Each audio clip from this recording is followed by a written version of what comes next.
Kumusta kayong lahat dyan mga kababayan, no?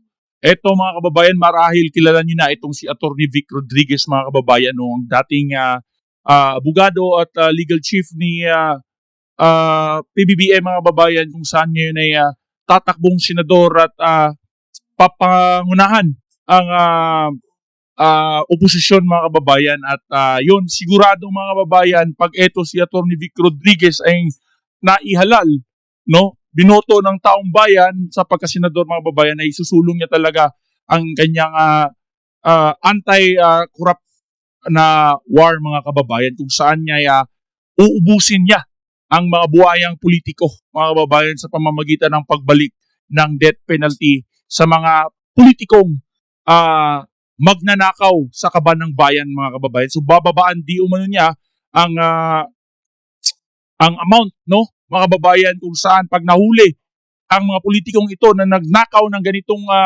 halaga ng pera ay siguradong pasok na sa death penalty mga kababayan. Napakaganda ito mga kababayan dahil mauubos ang mga buhaya dito mga kababayan, no, dahil talamak na talaga ang korupsyon dito sa ating bansa at yan ang nagpapahirap sa ating mga Pilipino. So yun mga kababayan, sa mga hindi pa nakakakilala dito kay Attorney Vic Rodriguez, pakinggan nyo to mga kababayan at ang kanyang mission, no? Ang kanyang plataforma mga kababayan sakaling pagbigyan siya sa darating na eleksyon mga kababayan. Sigurado namang mananalo ito dahil mga kababayan, ito ang nag-iisang Attorney Vic Rodriguez na maglalabas ng baho na itong Marcos administration mga kababayan. Araw ho sa lahat ng nakasubaybay dito sa ating programang plataforma.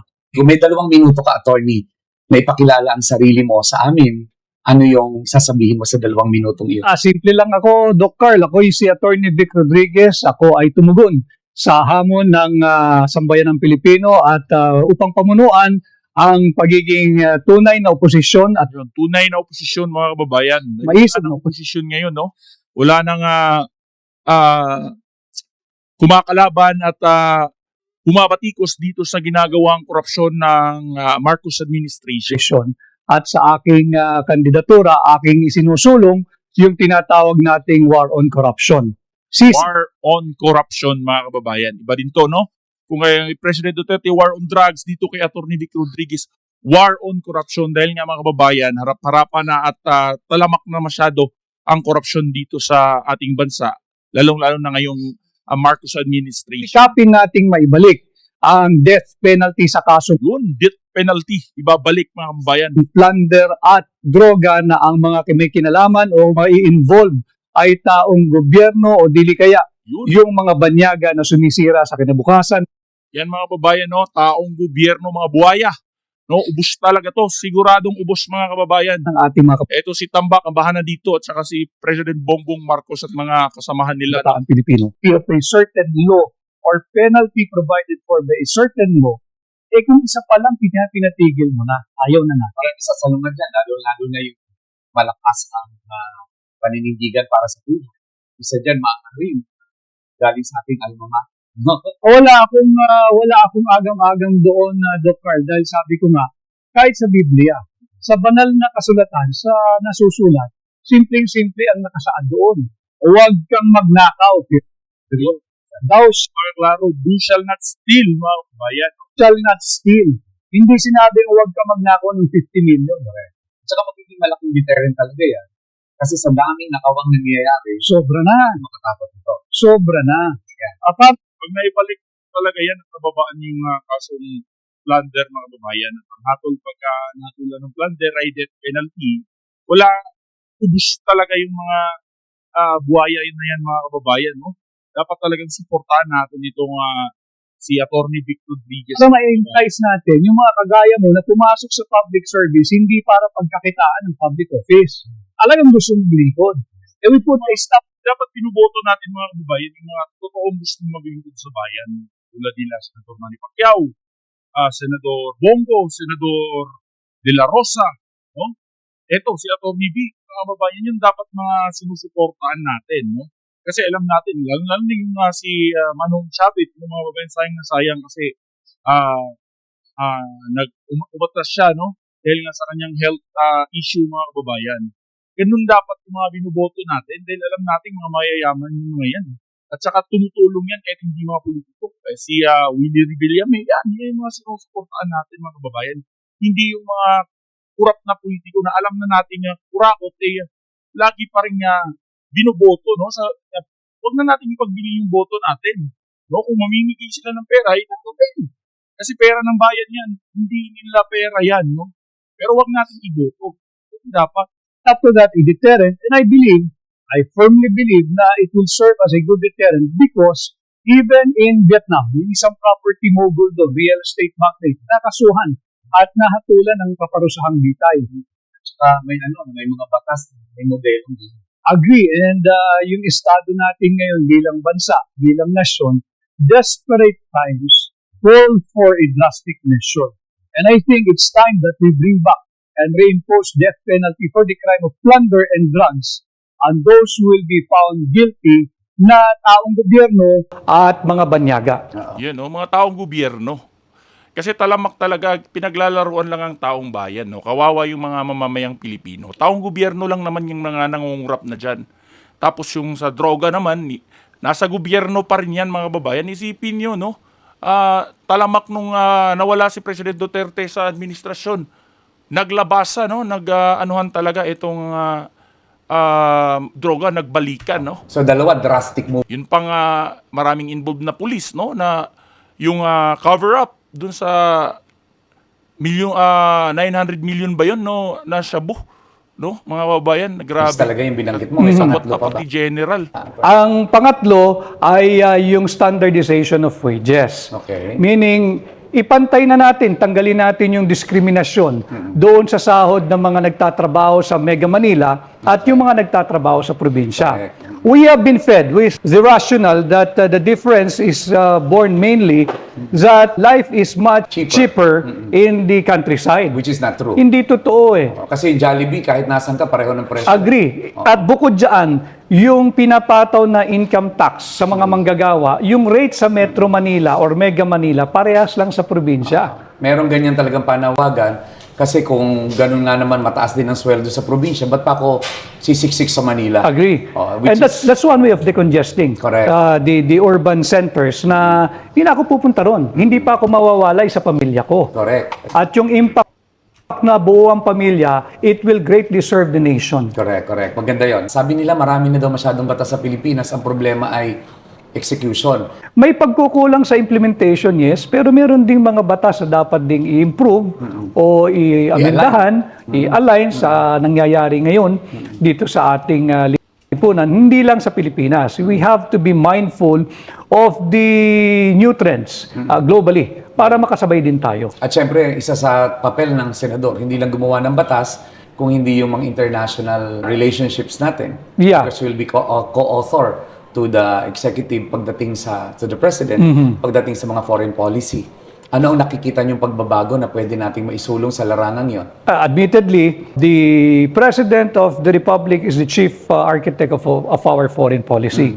And the Congress is there the Senate is there to ratify or reject whatever treaty that the President will be entering into.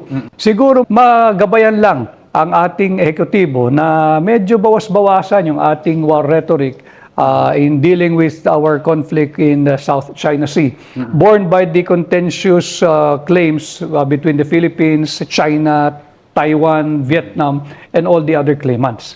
Hindi tayo dapat mag-resort sa tinatawag nating megaphone diplomacy. Dapat ganyan, bilateral. Makipag-usap tayo. China, historically and traditionally, ang gusto niyan bilateral eh. Ayaw niya nang may nakikialam na third party. Parang business ang takbo. Oo, parang ganun ang takbo. At the same time, wala tayong magagawa. We have to deal with the reality na wala pa tayong lakas na makipag-umpugan sa isang superpower and nuclear-armed nation like China. Ang Napakalakas talaga. Kaya hindi umuunlad ang Pilipinas kasi mga kababayan. Kasi nasanay na itong mga politiko. Nasanay na silang mangurakot, no, mga kababayan. Kaya hindi umaasenso kasi yung tax na kinukuha ng ating gobyerno mula sa mga mamamayang Pilipino, no? Especially yung mga nagtatrabaho, lahat-lahat, nagnenegosyo, tayo lahat kinukuhanan ng tax ay binubulsa ng mga politiko, mga kababayan, no? So, kaya hindi umasenso talaga. Grabe. Toring na wala sa'yo, makukuha mo lang naman uli yan kung pepwersahin mo eh. Kaya ba natin? Hindi natin kaya eh. We have to address first the issue of food security bago tayo makapag-isip na makikipagdigma tayo sa China. Anyway, nandyan naman si Amerika. Big Brother, si Uncle Sam. Hindi tayo tutulungan all the way ng Amerika. Kailangan muna masiguro mo yung food security, yung issue ng sikmura. Hindi mo nga mapakain eh, yung populasyon mo. And I think ang ating food security, swerte na. Kung may makakapagsabi na kayang pakainin ng Republika ng Pilipinas ang kanyang populasyon sa loob ng isang buwan. Correct. Baka weekly lang ang ating buffer stock eh. Mas Sa lahat. bigas, no? Bigas, baboy, karning baka, lahat. Kahit pa sabihin mong Oh, ganyan nga mga kababayan, no? So kung maibalik ang death penalty para dito lang sa mga buhaya, no, mga politikong kurap, mga kababayan, panigurado hindi na maghihirap ang taong bayan, no. At yun nga mga kababayan, eto ubos talaga sila itong mga kurakot, no, lalong-lalo na itong alam na natin si Tamba, mga kababayan, na pasimuno ng AKAP, pinapalabas na ayuda sa taong bayan, pero ang buong katotohanan ay pangungurap lang yun, mga kababayan, no. So grabe mga kababayan, ito nga pinagagawa talaga Brought nila. about by the pandemic, kung hindi dapat tayo so magkaisa-isa. unity was not a fact, but unity was an aspiration. It's a vision. It's an aspiration. It's a vision. But we have to get our acts together para makalabas tayo doon sa pandemic economy. And then of course, yung continuity. Lahat ng magagandang nasimulan ni Pangulong Duterte, Yun dapat, no, i-continue dapat dapat. nating ipagpatuloy because Kaso mga babayan, yun nga ang problema, no? Yun ang problema nung nahalal, itong si President Bongbong Marcos ay tila iniwan lahat nung magagandang nagawa ni President Duterte, no?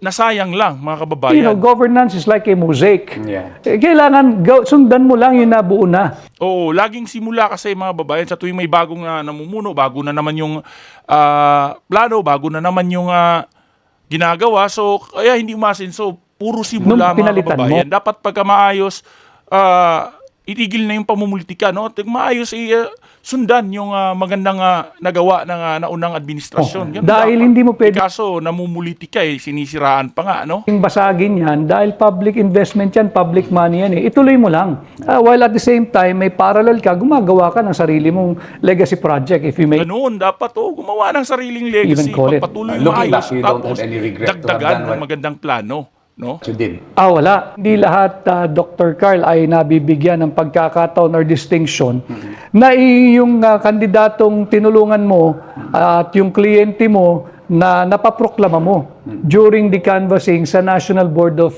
Canvassers sa Kongreso. And then yung aming mission nga na maglingkod ng tama sa Pilipino, talagang yun ang direction eh. And all the time that I was in Malacanang, yun ang tinatahak kong landas. At yun ang itutuloy mo bilang ikaw.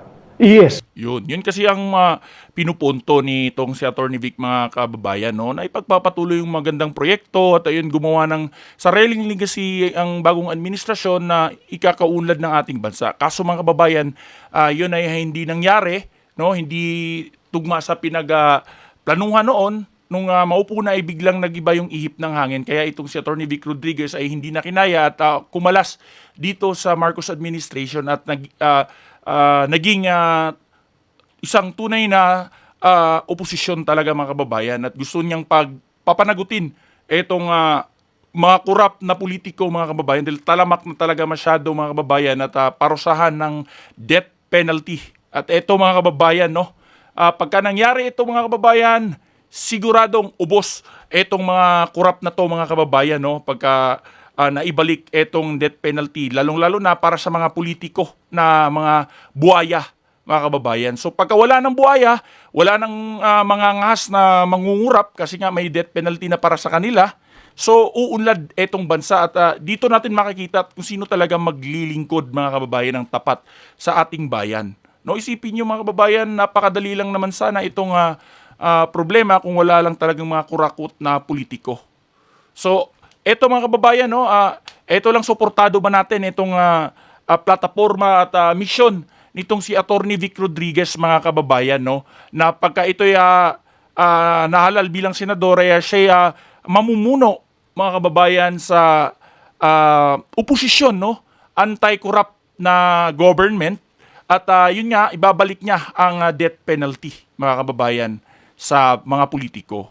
So napakagandang plano ito, mga kababayan, at napakagandang balita. At yun lang, mga kababayan, i-comment mo ang iyong opinion dito sa plano ni Atty. Vic Rodriguez sakaling siya palarin na maging isang senador sa darating na eleksyon, mga kababayan, sa 2025, no?